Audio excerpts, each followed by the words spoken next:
Welcome back to the Path of Longevity show, and I'm your host, Dr. Robert Lufkin, and I'm joined by my co-host, Dr. Steven Sideroff.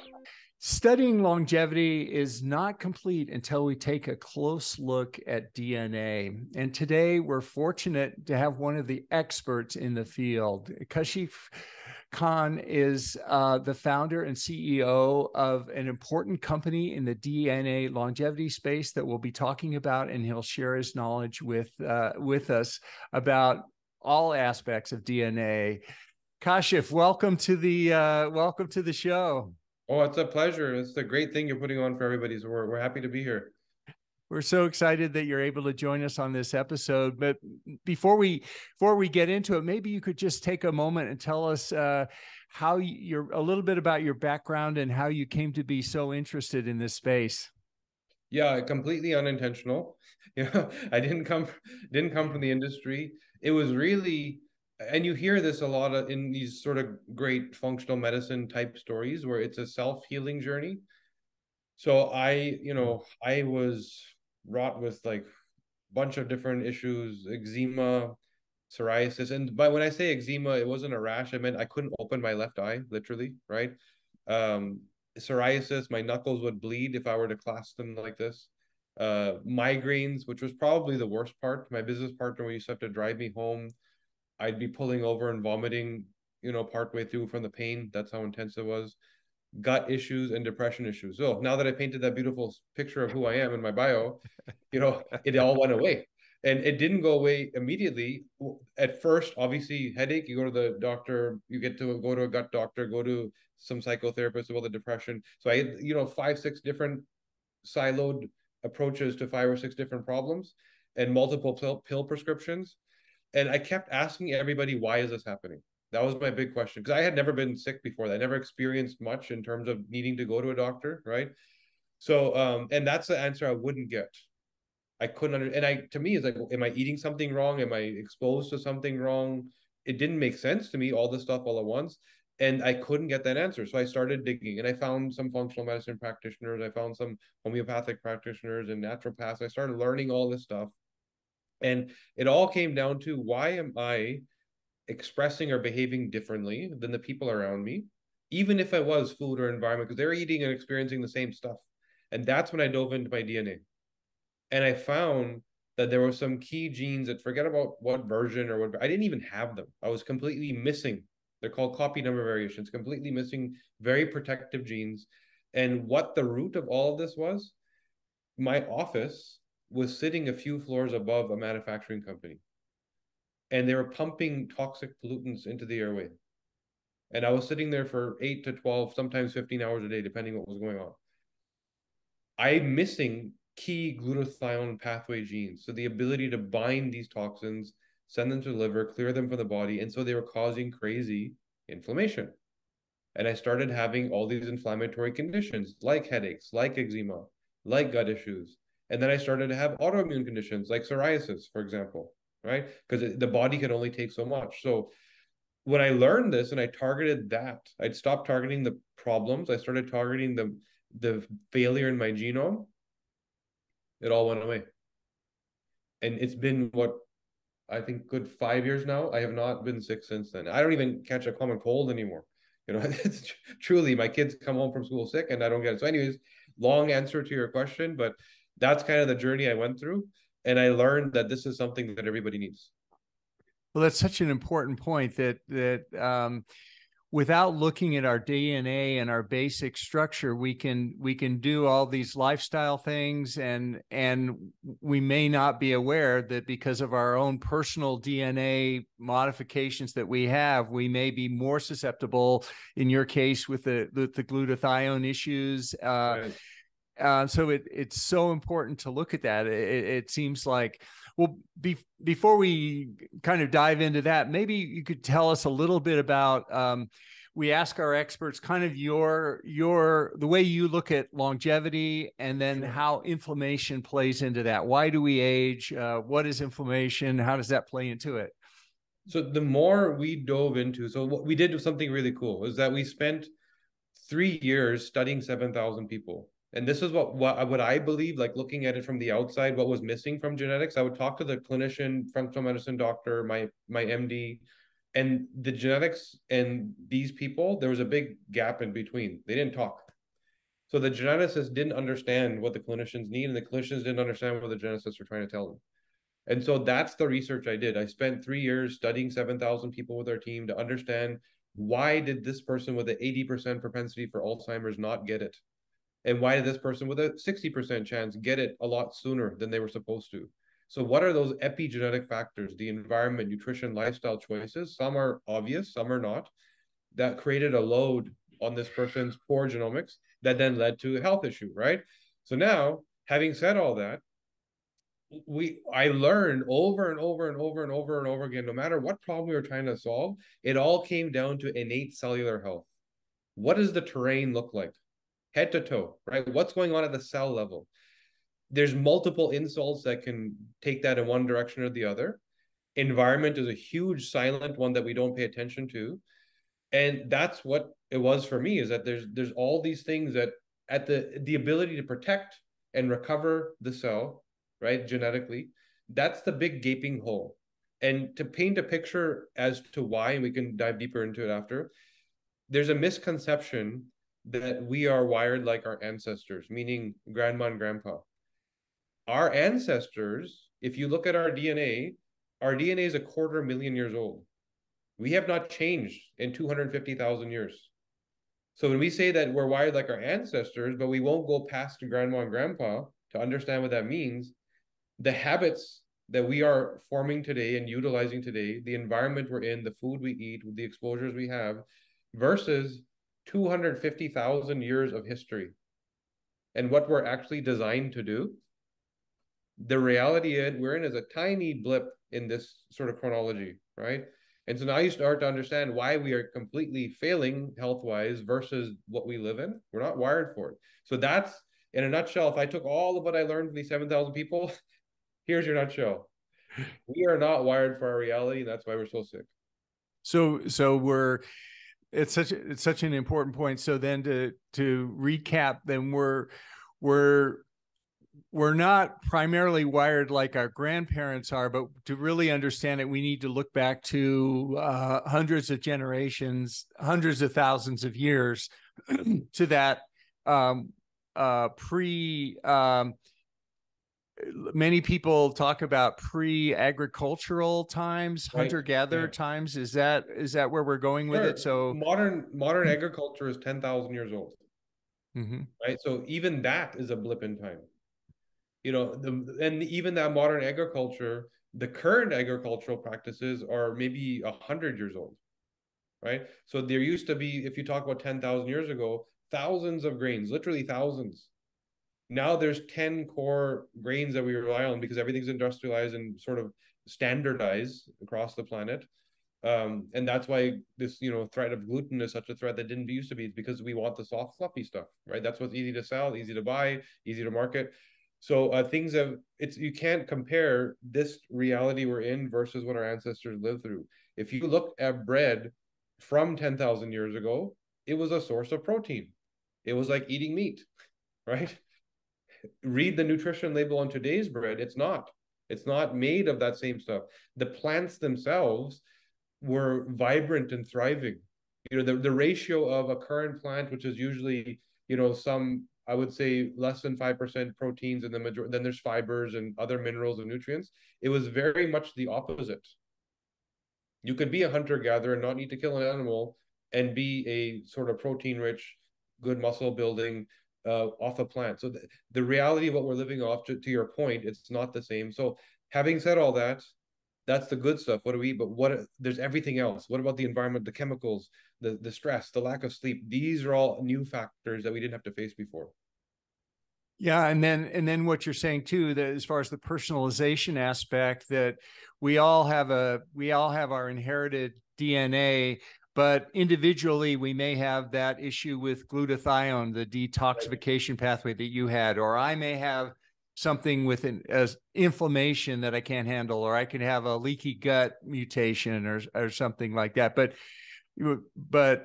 so you're saying grains, avoid them just because they're not 250,000 years ago, and the modern grains are so nutrient poor anyway, right? But or is it the gluten Yeah, and the proteins? well, we see this all the time where, we're dealing, for example, with the Asian family, and we'll tell them that according to your genetics, you have the suboptimal AMY1 gene, so you don't metabolize starch as well. You can't utilize starch as a primary nutrient source because you don't convert it into glucose well, and your insulin response is poor. I think it's called a TCF7L2 gene. We can determine how well they respond with insulin. So if you eat like this, you're likely getting diabetes. It's almost certain. Then they'll say, that doesn't make sense because that's what my ancestors ate, right? Standard answer, which makes sense. This is my ethnic food. Yes, but if you look at what your ancestors ate, rice comes with a hull, right? There's a brown fibrous hull that surrounds it, which we now remove because the reality of globalization is you have to dry it and you have to ship it all over the world, and that hull rots. So you can't store it and ship it. So it gets removed. So what do we then eat? You're now eating the white kernel, which is molecularly the exact same thing as sugar. If you look at the molecular structure, it's literally like eating spoonfuls of sugar, right? In terms of what it does to your insulin and how it's converted. And you removed all of the fiber, which was naturally part of that plant, and where all the minerals and nutrients are, they're actually in the hull, right? That then mitigated the starch and sugar response that was in the kernel. So what we've done, our practices, simple thing like that, right? Yes, you're right. Ancestrally, that's what your ancestors ate. But look at what they actually with precision ate. It's not this bag of rice you're buying, right? It had the full plant, which in its, Mother Nature's work, it was perfect as it was. Yeah, that personalization aspect that the DNA provides it's so powerful, and it maybe provides sort of an explanation that we've had where I talk to patients, they want to, they understand how harmful sugar is and everything, but they put it in their coffee because they said, hey, we're in a Starbucks. Everybody in this room is drinking sugar in their coffee, but only half of them are going to be diabetics, Well, it's sort of like everybody's smoking cigarettes in this room, but only, 3 of them are going to get lung cancer. That doesn't mean, but part of it is the underlying mechanism. And that's, and if we can, like you say, dive into that, that's really a fascinating area. What are some of the genes that you look for, or are there specific markers for inflammation that would help people susceptibility and all? And first of all, what you said is exactly it. It's like having your personal GPS. Yes, everything is a problem, right? That you'll hear people say, well, if I have to follow everyone's advice, I'm not going to eat anything. I'm going to be drinking water, right? That's what you hear. So the truth is that all these things that we're told, all these podcasts, all these YouTube videos, everything that you're consuming where everybody has an opinion on what to do, all we're saying is exactly what your body needs. If you what is your DNA is an instruction manual telling your cells what to do. And in that instruction manual, some of us have some variations, right? There's certain genes doing a really good job, certain genes doing a bad job, some genes missing, some genes you have extra copies and they're overdoing their job, right?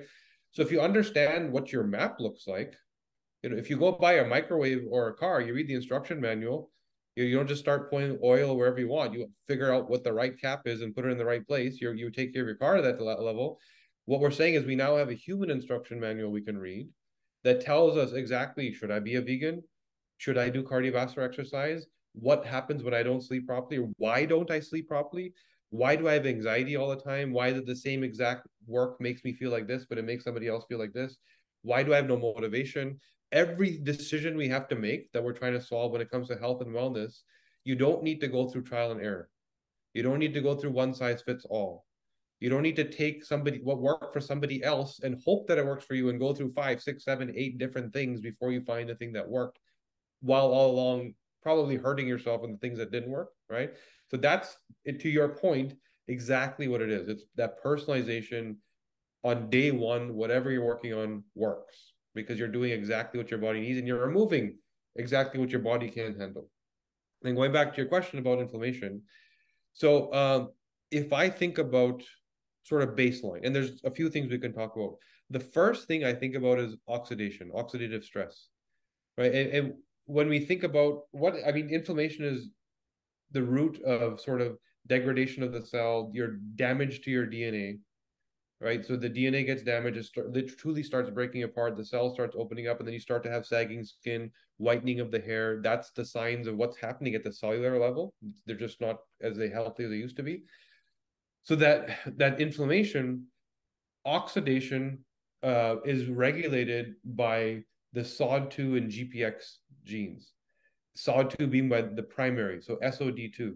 And what we're saying is when you take in oxygen to create energy through the mitochondria, there's this reaction where you make energy, right?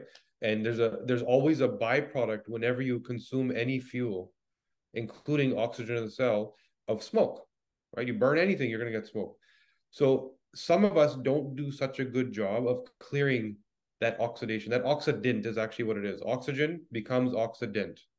Life slowly ages you, right? It creates this irony of this is the thing that's the outcome.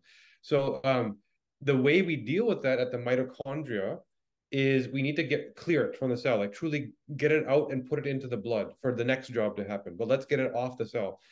A lot of us, in fact, more of us don't do that as well as people that do it well. Some of us are in a really bad bucket where we do this about minus 70% in terms of our capacity, which means if you're running on a treadmill in oxidative stress, you may be running yourself into inflammation, and you may be aging yourself more rapidly, thinking that you're actually helping yourself. So that one choice, you had the motivation to go do something, but did you do what your body needed? The same person for whom, it may be true that, cardiovascular activity works. For same person, that same gene pathway could equal, it doesn't work for them. That same gene could put them in different directions. It's a very simple choice of do I do cardio or not.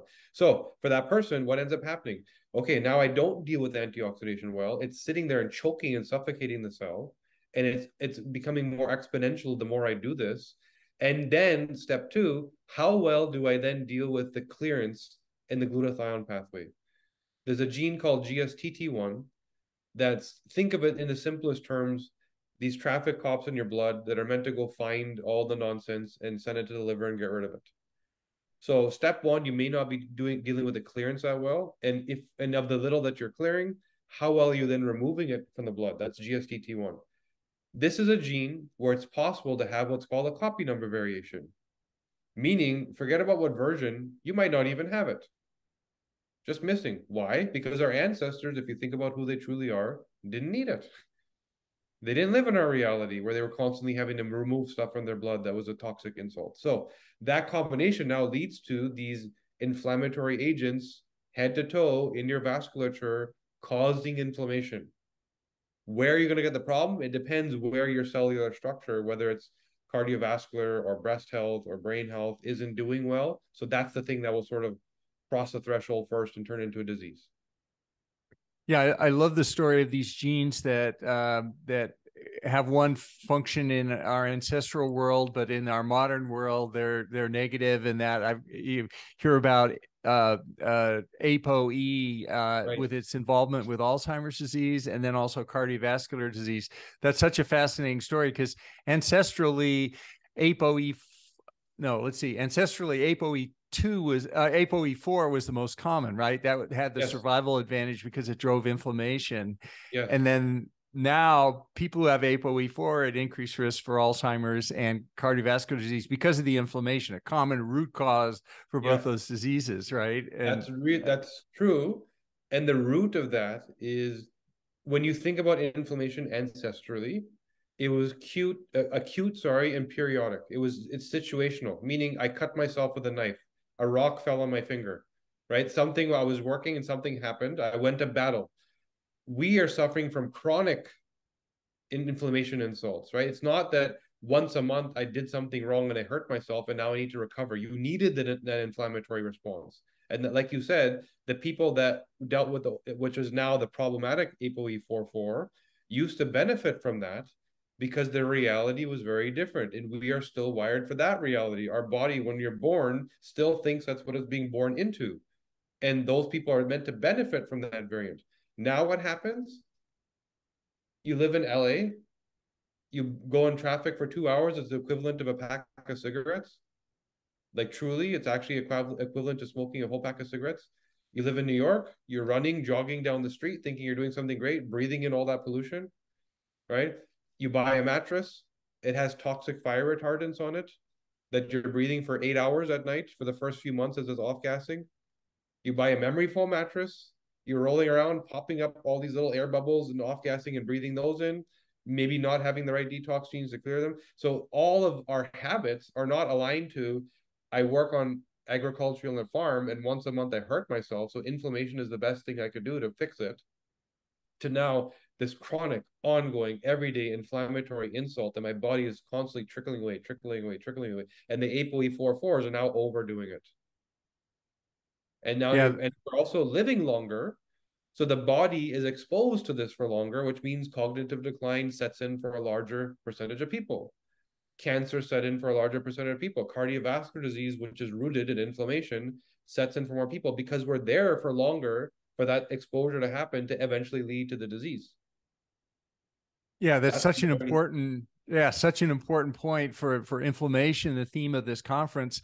And we have another theme of the summit, sort of along the same lines, is the integration of body and mind. And on the mind side, it sort of resonates with me what you're saying about how stress, ancestrally, we were evolved perhaps to take care of acute stresses, and then the lion would attack and we'd run away or we wouldn't and we'd survive or not. And we deal with that in our body. Our DNA is designed to handle that. We've evolved to handle that. But today, the stress is low-grade, constant stress that we don't have the tools necessarily to do that. What genes are associated with stress? Are there markers for that, and psychological measurements we can do with the DNA as well? Yeah, one unintentional blessing. So remember we said we met with these 7,000 people. We didn't know this was going to happen, but we any data we could find, we kept collecting it, not knowing what we're going to do with all this stuff, right? And one thing we were able to do was, because we met everybody, we understood their mood and behavior, how they behaved. And we understood the people that would complain about stress or anxiety or depression, what genes drove, not the problem, but the neurochemicals that led to that behavior. So it's very clear what neurochemicals do what job. It's now very clear what genes drive a few things: the anticipation, so the production of the chemical, the moment, the binding, and then the clearance, the duration. How long did it last? And we also started to document recall. How do you remember things? People remember things differently in terms of their emotional weight and value. And so I can give you a few scenarios of how we see stress. There's some people for whom their brain-derived neurotropic factors off, BDNF. And so the primary, published meaning of that is they don't do a good job of neuroplasticity, brain development, and so they may not recover from concussion that well, right? That's kind of like the baseline thinking. It dramatically affects mood. And we only learned this because we studied these 7,000 people. So what does it do? The people that are suboptimal for BDNF tend to give things a lot of meaning, a lot of weight. So when you think of that shell shock hamster wheel spinning in your head, I can't sleep at night because I'm lying here thinking, I shouldn't have said that. I should have showed up 5 minutes earlier. Oh, why did I do this? That overthinking, giving things a lot of meaning. Lawyer's letter in the mail. Do I say, I got it, but right now I'm busy, I'm going to do this at 6 o'clock? Or my day is over. Don't shut off the phones. Nobody call me. Secretary, please turn off my email. What's your reaction? Right? So now how you perceive is based on the neurochemicals of your brain that cause you to think about the same exact context in very different ways. And I can give you 10 more scenarios like that. No, that's wonderful. That's exactly what we're getting at. And based on this and the 7,000 people, you formed a company that specifically looks at people and does DNA analysis for people. And I guess one thing people always ask about with DNA analysis, maybe you could talk a little bit about it, is the difference between SNPs, where people do sort of a low-cost 23andMe versus the whole gene sequencing beginning to end. And I think that's still pretty much just done for research. But Yeah. what are the trade-offs for that, and how does that go? You have these 20 some odd thousand genes that make up your genome. And I can tell you that one of the things that, again, we learned coming from the outside in is we had to get rid of a lot of the noise. So there was this question, we still get this question: how many genes do you test for? Oh, I test for 1,000. I test for 2,000. We do a whole genome sequence. And like, oh, he's giving me a whole genome sequence and it's only $100 more. Simple question: how much did it change your life? That's all that matters. What's wrong with me and how do I fix it? That's really what people need to know, right? Or what's coming in the future and how do I prevent it? Those are the two scenarios we need. It's not, here's an encyclopedia, hopefully one day we'll know what it means. That's not useful. So what we've learned is that, going back to your very first question of what's the root of all we learned, that innate cellular health, maintaining the health of the cell, avoiding and preventing and treating inflammation, not being inflamed, which is where health is. That's how you live in health. There's a few systems that can lead you to that. Hormones, and we've mapped that out to a T. Innate cellular health, which means detox and antioxidant pathways, so glutathione, methylation, oxidation, and glucuronidation. These four systems that sort of support cellular health. Brain, how do you perceive? The thing you asked about, stress, everything about mood and behavior. And then we look at diet, nutrition. So what are the things that you may be eating that are off, right, that are causing you to be inflamed? And the last bit of it is innate hardware, like you talked about, ApoE, endothelium, the inner lining of the blood vessel. You know, what are the things that we would normally call risk that are actually just a hardware problem? That this is the thing that you're now putting that load onto, right? So between these, there's really about 90 to 100 genes that matter in these core systems. And if you can focus on those, not only do your testing results become so much more accurate. You know, Dale Bredesen, well-known guy who works on Alzheimer's, in his book, he said something about, I don't use 23andMe because it's only like 65% accurate. You know, part of that is if you're looking for a giant data dump of SNPs, you kind of lose accuracy as you go along. So we try to pare it down to what actually matters. That and then allows us to also test for more with less. So rather than, here's a SNP, what is a SNP? It's a spelling mistake. So a gene is thousands of letters long. In that gene, a T might be a C. And now that gene acts a little differently. So the instruction is a little broken. There's also something called an insertion or a deletion, meaning that there's a whole paragraph missing. Forget about a spelling mistake, right? There's a chunk of the gene missing, or there's an extra paragraph that's being repeated. Now imagine reading the book and the outcome of having an extra or missing paragraph. There's also something called a copy number variation. You don't even have the gene. Forget about the SNP or the, you don't have it, or you have an extra copy. So by doing less, we're able to test for more with that less, which means these extra variations, which are really impactful. And we're also able to interpret genes in the context of how the human body works, meaning pathways, systems, not as you're probably used to in genetic testing. Here's a list of all the genes and what version of each one you have.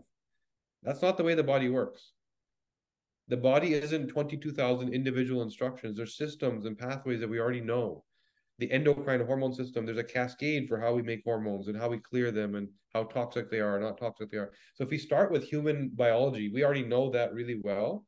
Then reverse engineer what genes actually make a difference in each of these areas. That's all you really need to understand. The rest of it is really good for genetic conditions. You know, a gene switch is turned on, which equals a problem directly. That's a blip in healthcare. 90%, as we know, like actually 90% is chronic disease. According to the CDC, 90% of our $4 trillion healthcare budget is spent on chronic disease. And that's where we're trying to sort of support and help. So, yeah, so that's what all I would say about that is a big full whole human genome sequence. Like let's run the whole thing. Great to have that data sitting there to use in the future. No point doing it now because I think within 5 years, genetic testing is going to be free. You know, the price keeps getting lower and lower and lower.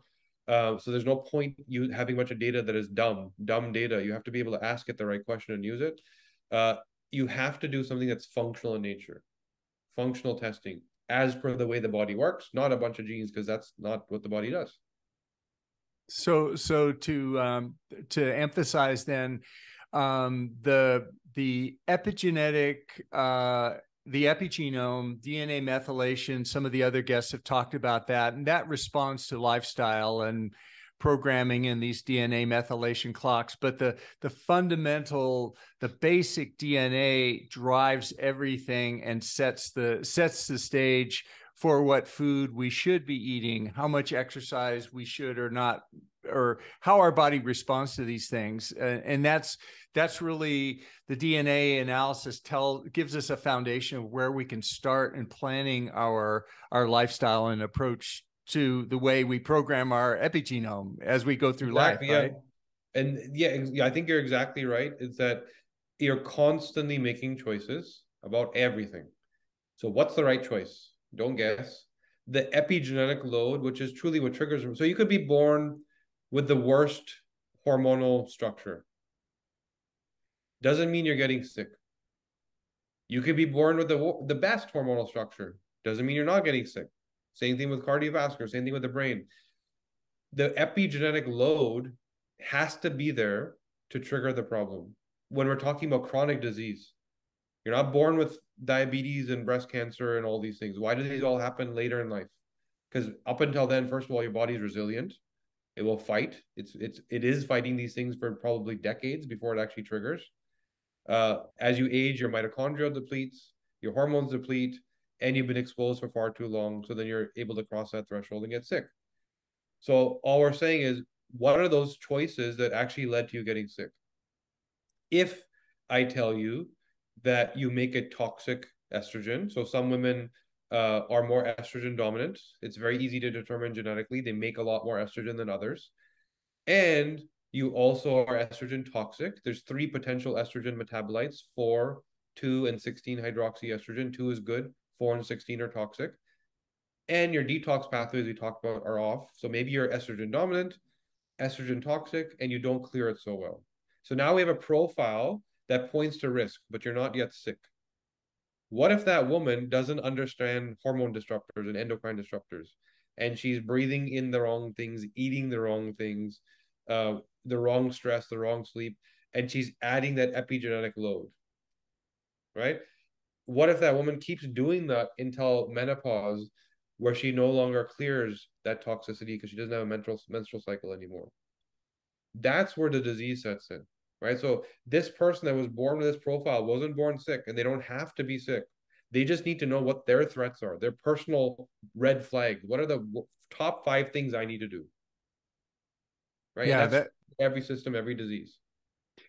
So what does a patient then experience as they go through the process with a DNA company? They'll come in and get a basic DNA evaluation. And like you say, DNA doesn't change throughout our life. So they really just need to do that once, right? And then Right. what do they experience going on beyond there? How do you work with them, and what sort of guidance do you give them? Sure. So that was a big one, because me having gone through it myself, what another thing I realized, that the reports didn't work, meaning that they were accurate, but they weren't useful. They were reporting on what version of what gene I had. Then someone had to go interpret that. So part of this studying these 7,000 people allowed us to do that interpretation and understand what all this means. And so it's funny, our genetic reports don't look like genetic reports.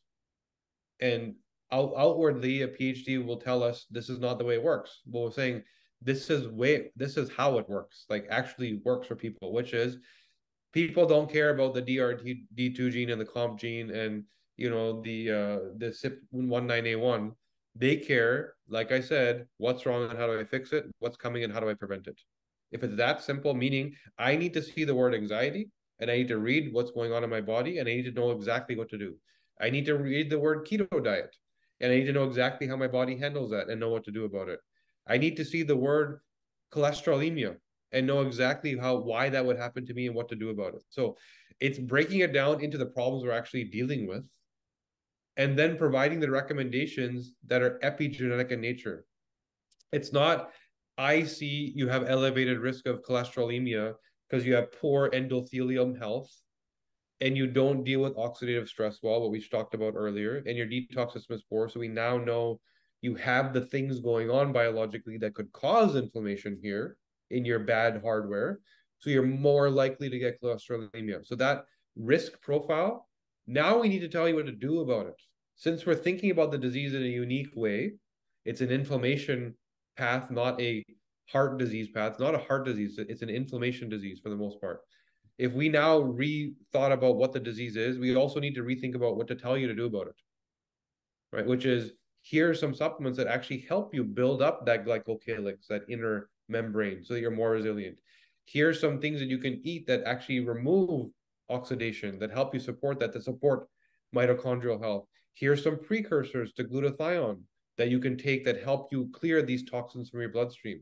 So we're saying, if we think about the disease different, we also have to think about the solution is different. And so we speak to all of that. And I would say the majority of the report is actually recommendations and less about the genes themselves.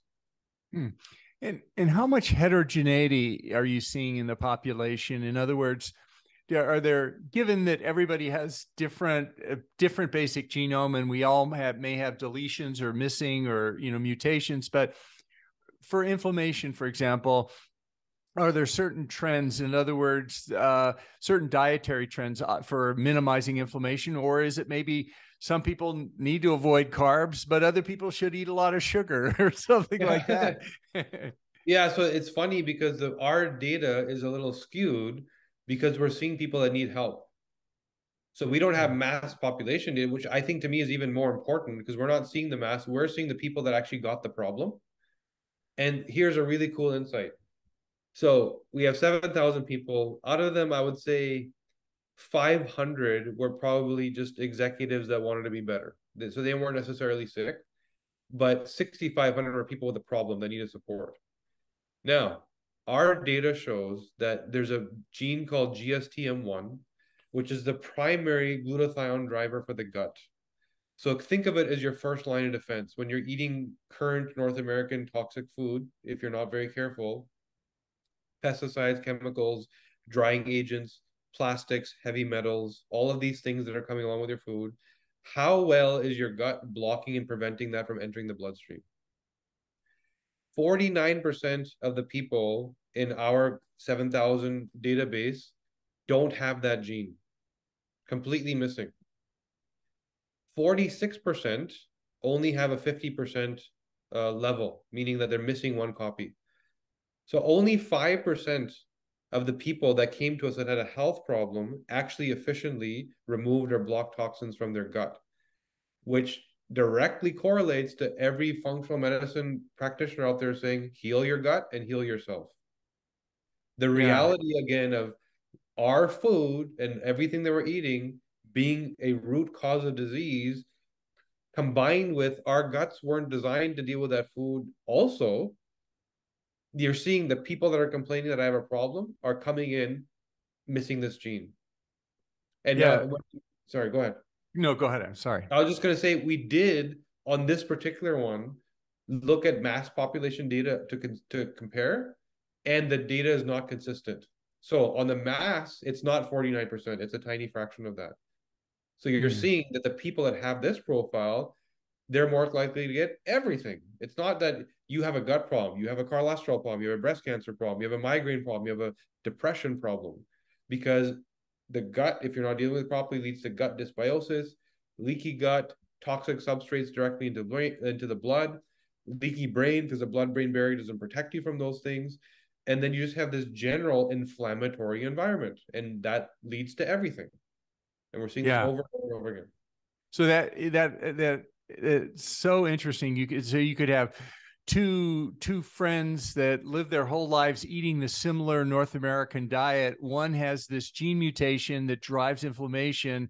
You put them both in a CT scanner, get a calcium score. One has a score of 0, one has a score of 160, and they basically are doing similar things, but they're eating toxic food. But one is vulnerable because of the grains and the gene mutations that can't handle the grains, and the other one probably has other issues that need to be sorted out there. So having said that other issues thing, I'm going to tell you something really cool. So The people, the 5% that actually had both copies, some of them are still sick. So the really interesting thing that happened here, again, going back to what I said before, we are wired for the habits of our ancestors, right? So when people have the double protective gene, so why did so many people not have it? We didn't need it. Food wasn't a threat. That's the reality. Food wasn't a threat until recently. So the people that have two copies combine this. I have two copies. I detox and block toxins of the gut highly efficiently.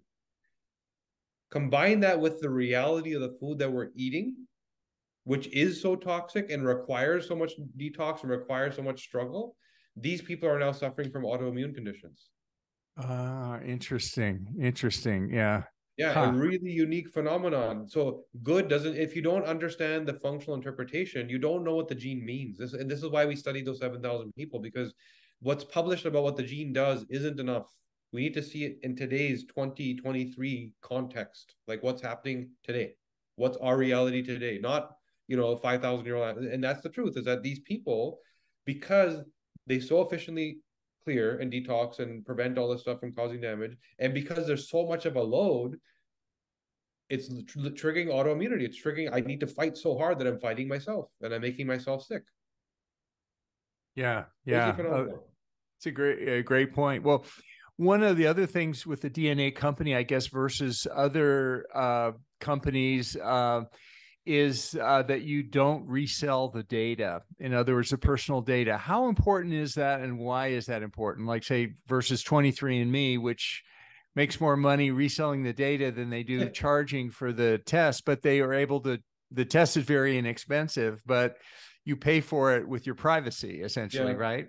I think, the actual privacy issue, I'm not so worried about, because it's really, there's some government stuff, criminal investigations.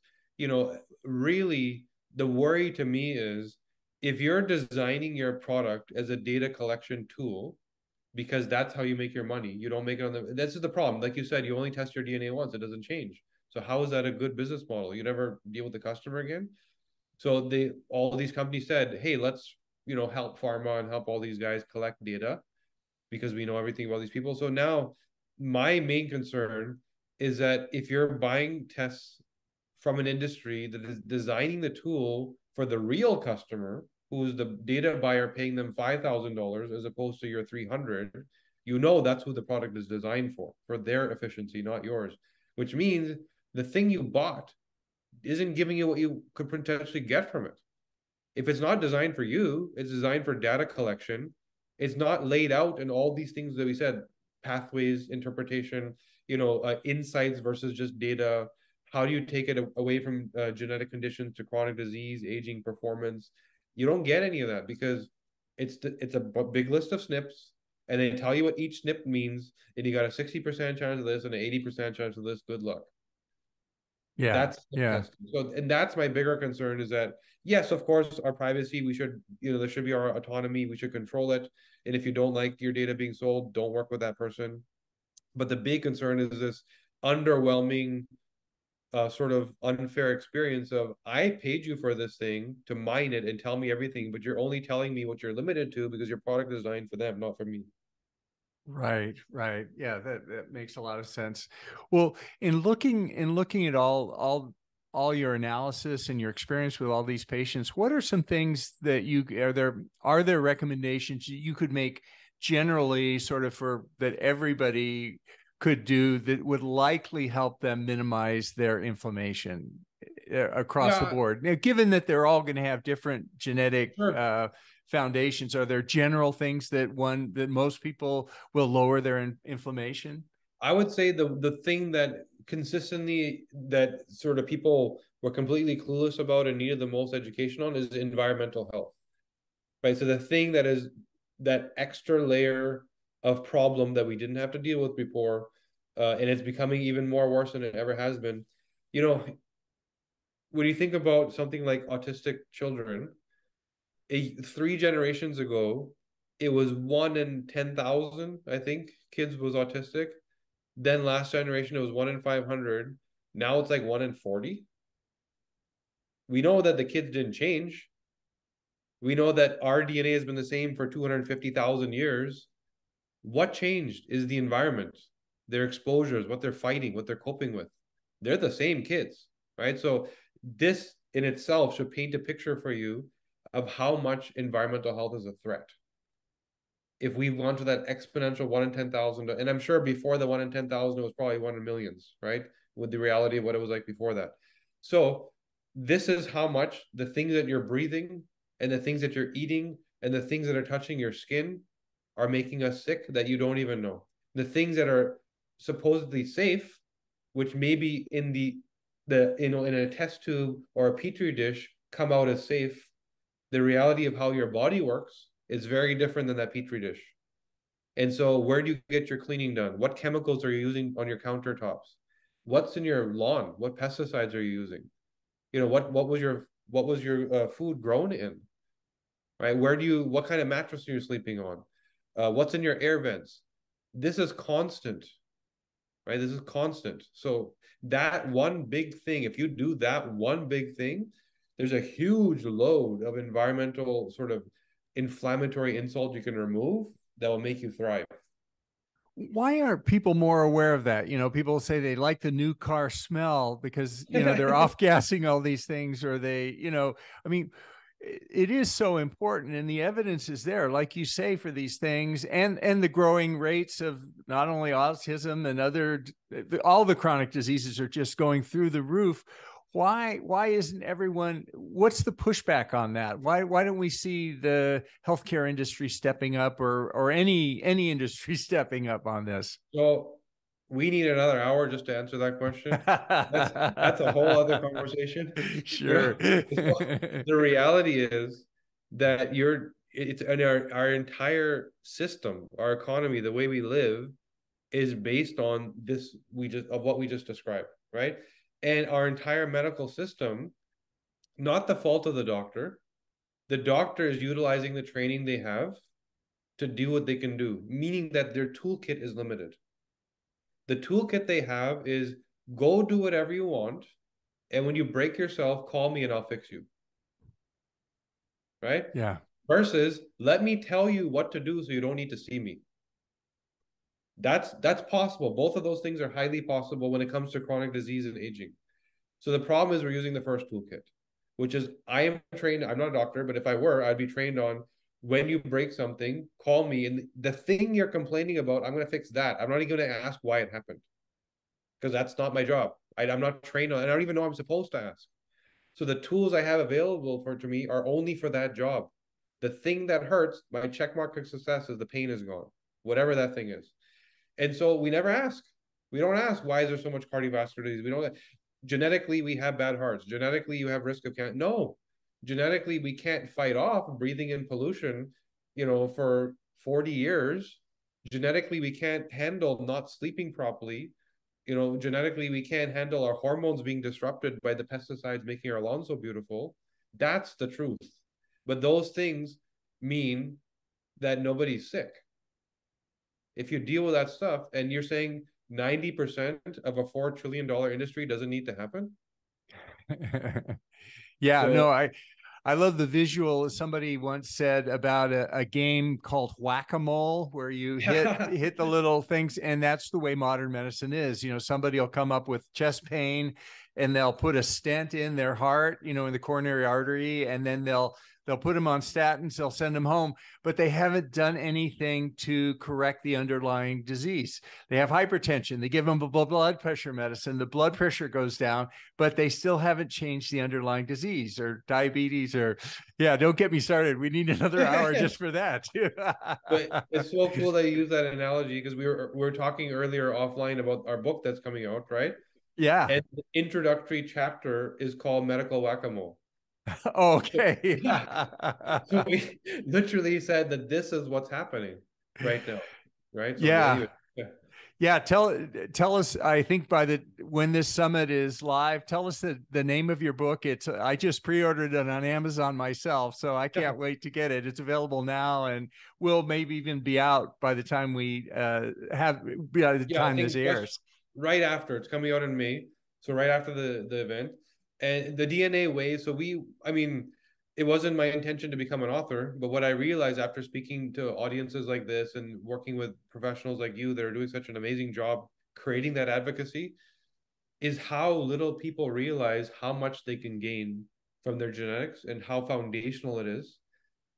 And so I thought I need to tell the story in terms of, how it changed me, my niece, my mother, my friends, and why did I even go down this path? And so we did write a book about it. We're working with Hay House, who's an amazing, supportive publisher who loves what we're doing, and so it's coming out, and supposedly from the time this goes live, a month later. So great, yeah, I'm excited. I'm excited to read it. Well, I want to respect our time here for this session. And how can people follow you, Kashif, and follow you on social media or find you? Maybe you could repeat your website online and any offers you want to have for people. Yeah, I would say, don't go directly to the website and just pay retail. Let's create a special offer for everyone here, because I appreciate and respect that you're taking this time to learn. Right. And I know that inflammation is the reason you're here. So let's work on that together and let's help you interpret for that purpose. So what I would suggest is the DNAcompany.com/inflammaging. And maybe that's a complicated one to spell. So we'll maybe put that in the notes somewhere. So the DNAcompany.com/inflammaging. And that's first of all, we want to give you the longevity report for free. So the DNA test, you'll buy the DNA test. We have an additional report called longevity, which speaks to cognitive decline, inflammation, bone health, brain health, all of these sort of outcomes of inflammation. So we're going to give you that, and so you're going to get that for free. And we'll also host an inflammaging masterclass so that you can come with your results, and we'll speak to what to look at and where you should focus, because it's hard to deal with everybody, So we'll, at least as a group call, we'll get on as a group on this webinar, and we'll teach you live. I'll be on, and we'll say, here's how we focus on your genes for this problem and this purpose. So the DNAcompany.com/inflammaging. And to answer your question about social media, I'm on Instagram at KASHKHAN official. So Kash Khan official, KASHKHAN official. And a lot of this type of stuff, I'm going on rants every day complaining about the world. So you can learn more there. The masterclass sounds great. I want to attend it. I'm going to be there. My kit's in the mail, so I'm excited to see how the results are and everything. I'm going to try it also. Well, thank you so much, Kashif, for all the. Thank you for spending time with us on this program today, and thanks again for the wonderful work you're doing in this space. No, it's a pleasure. It's great to talk to you. This is for general information and educational purposes only, and it's not intended to constitute or substitute for medical advice or counseling, the practice of medicine, or the provision of healthcare, or diagnosis, or treatment, or the creation of a physician-patient or clinical relationship. The use of this information is at their own user's risk. If you find this to be on the value, please hit that like button to subscribe to support the work that we do on this channel. And we take your suggestions and advice very seriously, so please let us know what you'd like to see on this channel. Thanks for watching, and we hope to see you next time.